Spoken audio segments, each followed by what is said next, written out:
is in the newsroom. Milena, you can tell us more on this. As of course, we now know that the booster programme is going to be rolled out to the over 30s from tomorrow.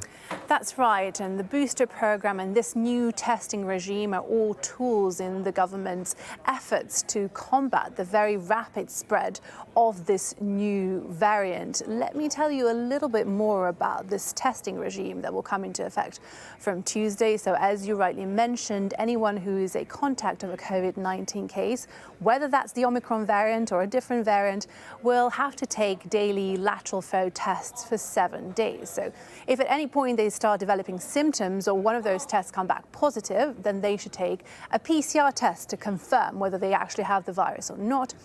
If it's positive, then they need to self-isolate for 10 days from the moment they either develop symptoms or one of those rapid tests came back positive.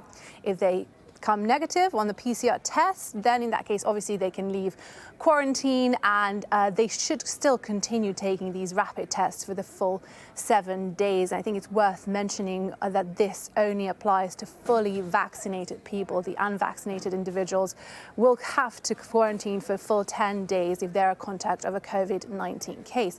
I mean, these rules apply just to England as well. I think it's really important to mention in Scotland they are more stringent.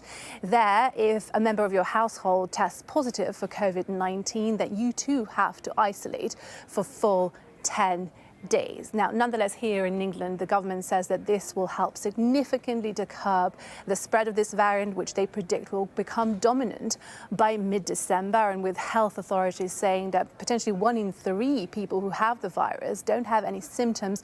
They think this will really help to try to keep it under control as much as possible. Now, another thing that is interesting is what the government would like to ask people to do is that if they're identified as a contact of a COVID-19 case and they're taking their lateral flow tests to try to limit their own contacts with other people outside their household, nonetheless, anyone who may be vulnerable, to try to avoid going to crowded places or enclosed spaces, even if they're testing negative on those daily tests, because we know that it can take some time to develop COVID and they just want to make sure that then people are not unwittingly spreading the virus before it actually gets picked up by the test.